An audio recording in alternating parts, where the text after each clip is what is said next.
Bonjour à tous, une vidéo pour vous faire un rapide commentaire des notes de ce matin, de ce premier cours du chapitre d'intégration. Des fois que vous vouliez reprendre vos notes ou ce document pour vous souvenir ce qui s'est dit assez rapidement en résumé.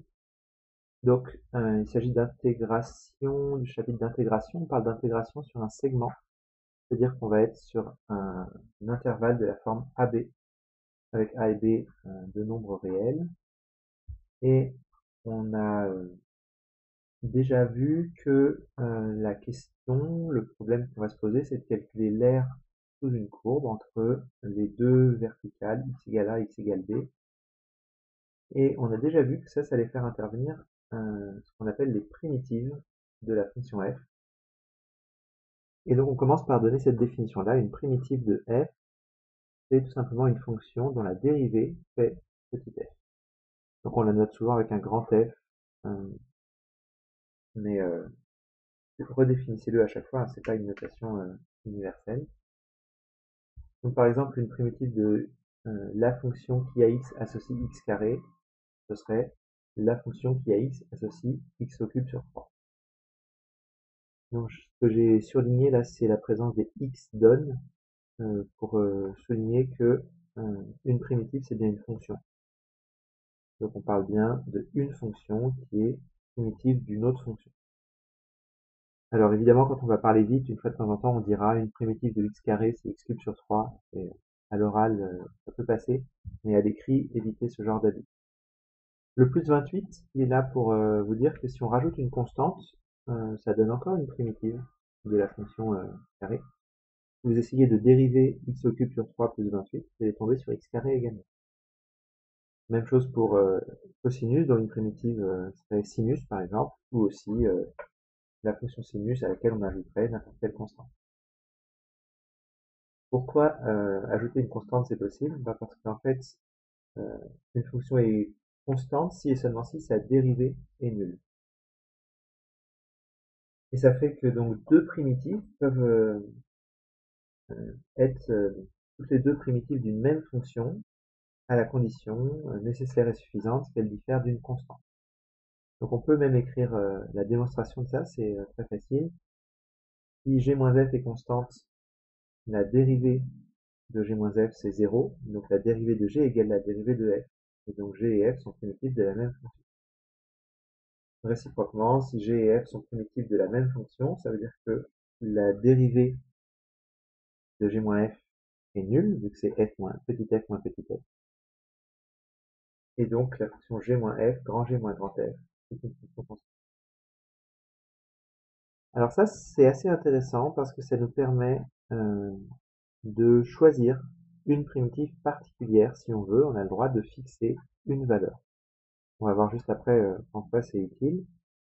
Alors ce qu'il faut vraiment savoir faire à partir de maintenant, c'est calculer des primitives faciles, simplement en reconnaissant des dérivées connues. Donc vous avez votre tableau de dérivées habituel, ça marche très bien. Il faut aussi pouvoir reconnaître des dérivées de la forme u' fois exponentielle u par exemple, ou u' sur u, ou u' fois ln de u, ou u' fois 2u carré, ce genre de choses.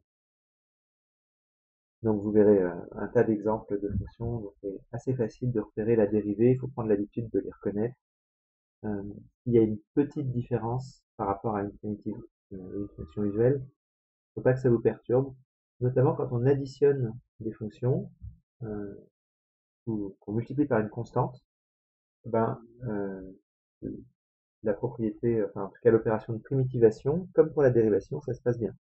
C'est-à-dire qu'une primitive de lambda petit f plus mu petit g, ce sera lambda grand F plus mu grand G, où grand F et grand G sont des primitives de petit f et petit g.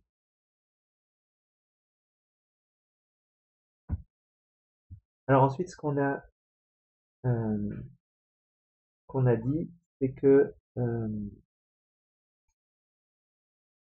cette notion de primitive va vraiment nous permettre de définir ce qu'on était venu chercher, c'est-à-dire l'aire sous une courbe euh, entre deux valeurs a et b. comment on fait ça? Alors ça, on a déjà vu, c'était la dernière séance qu'on a faite en présentiel. On a déjà vu que l'aire sous la courbe entre les abscisses 0 et x, ça c'est une fonction de x. Et si je calcule le taux d'accroissement, donc en regardant par rapport à une abscisse x plus h, c'est le taux d'accroissement, on fait tendre h vers 0. En fait, la dérivée de cette quantité-là, c'est précisément la fonction f. Et donc l'aire sous la courbe entre 0 et x, ce sera une primitive de la fonction petit f. Si je regarde n'importe quelle primitive grand f, ça s'exprimera à l'aide de grand f de x, plus éventuellement une constante. Et alors en fait, on ajuste la constante comme on veut, de sorte que quand x égale 0, ça fasse 0. Donc la manière de faire ça, c'est de prendre grand f de x moins grand f de 0.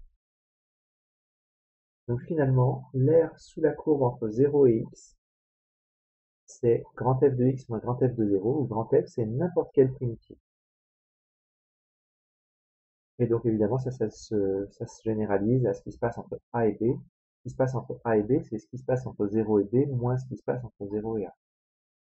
Et donc on peut calculer l'aire sous une courbe entre les abscisses a et b, en calculant f de b moins f de a, où grand f c'est n'importe quelle primitive de la fonction petit f.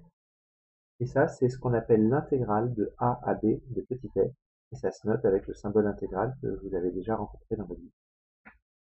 Voilà, donc ça c'est pour la définition de l'intégrale.